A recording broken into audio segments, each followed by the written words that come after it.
আজকে 100 টাকা কুড়িয়ে পেলাম এবং সেই পয়সাতে বাদাম কিনে খেলাম। তো আজকে আমি সকাল সকাল চলে যাই বরতলে। ওইখানে অনেকগুলো পাঠা ছাগল ছিল, তাদের মধ্যে একজনকে দেখি, সে নাকি একজনকে পকেট মেরে এতগুলো টাকা এনেছে।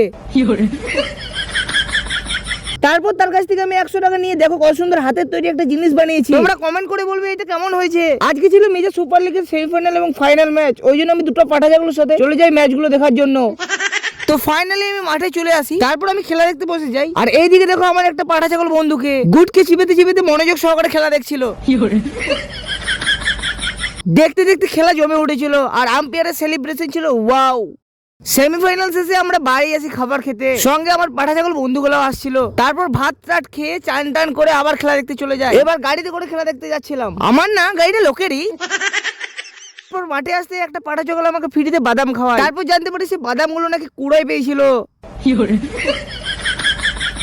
আর এইদিকে খেলা পুরো জমিয়ে উঠেছিল, প্লেয়ারদের 6-এর পর 6 হাঁকানো আর আম্পায়ারের দুর্দান্ত অভিনয় দর্শকদের মন জয় করে নিয়েছিল।